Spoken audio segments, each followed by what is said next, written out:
नहीं नहीं नहीं नहीं, मेरी बच्ची। पंडित जी के मुंह से अंतिम संस्कार जैसा शब्द सुन दुल्हन के पिता के कदम आगे ही नहीं बढ़ पाए। वो जमीन पर अपने घुटनों के बल बैठकर रोने गाने लगे। दुमगढ़ में ये खबर आग की तरह फैल गई और थोड़ी देर बाद एक काले रंग की जीप मंदिर के बाहर आकर रुकी। मंदिर की सीढ़ियों पर कदमों की आहट हुई तो वहां मौजूद सारे लोग बाहर की तरफ देखने लगे और फिर अचानक खड़े हो गए। एक लंबा चौड़ा दिखने वाला आदमी अपने 5-6 बॉडीगार्ड्स के साथ मंदिर के अंदर आया और कड़क आवाज में बोला, सुना है वो ब्रह्म राक्षस इस शादी के मंडप से भी दुल्हन को उठा ले गया।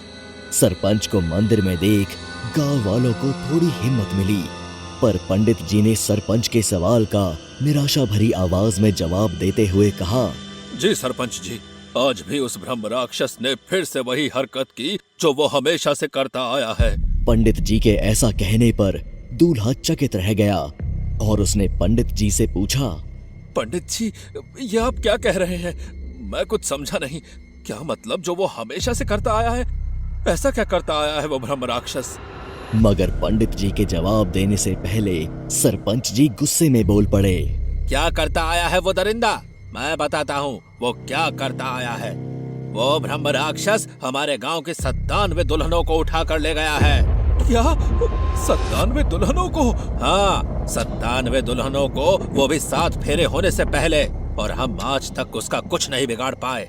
हालात ऐसे हो गए हैं कि इस गांव में बिन ब्याही लड़कियों की संख्या दिन पर दिन बढ़ती ही जा रही है और कोई भी लड़की उस ब्रह्म राक्षस के डर से आज शादी नहीं करना चाहती। दुमगढ़ का ये सच सुन दूल्हा और उसका परिवार एकदम से हिल गया। दूल्हे ने आगे सरपंच से सवाल करते हुए पूछा, मगर इसका सॉल्यूशन क्या है सरपंच जी? कब तक ऐसे ही शादी के मंडप से दुल्हनें गायब होती रहेगी? आखिर कब तक वो दरिंदा यहाँ की लड़कियों की शादियाँ नहीं होने देगा? आखिर कब तक? बस बहुत हो गया।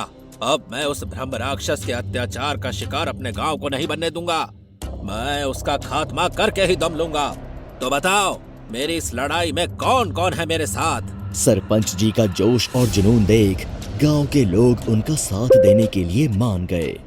हम सब इस लड़ाई में आपके साथ हैं। हाँ हाँ, हम सब साथ हैं।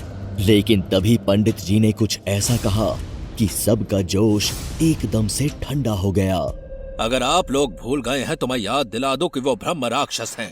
ब्रह्म राक्षस, उसे किसी भी तंत्र मंत्र से ना तो वश में किया जा सकता है और ना ही मारा जा सकता है। उसे हराना ना तो किसी ज्ञानी तांत्रिक या पंडितों के हाथ में है और ना ही इंसान के। पंडित जी की बात कड़वी जरूर थी मगर सच भी थी, जो सरपंच जी को किसी भी कीमत पर मंजूर नहीं था। उन्होंने अपनी बंदूक को अपने हाथों में लेकर इस बार और बुलंद आवाज में कहा, अब चाहे जो भी हो जाए, हम उस ब्रह्म राक्षस से हार नहीं मान सकते। जब मंत्रों से काम नहीं होगा तो बल का इस्तेमाल ही करना पड़ेगा। साम दाम दंड भेद, चाहे जो भी करना पड़े, मैं उस ब्रह्म राक्षस को जान से मार दूंगा। तो बोलो, आप सब मेरी इस लड़ाई में मेरे साथ हो या नहीं?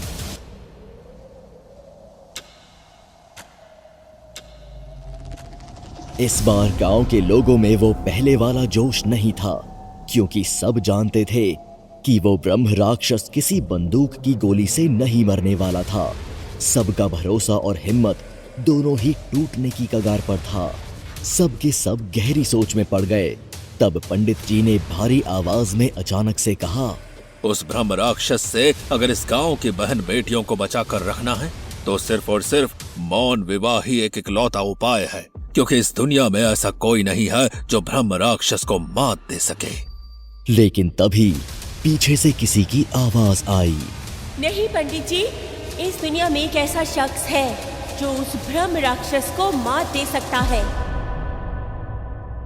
अगर आपको ये कहानी अच्छी लगे तो लाइक और सब्सक्राइब जरूर करें, जिसे हमें पता चले कि आप लोगों को कहानी पसंद आए, क्योंकि अगला एपिसोड और भी खौफनाक होगा।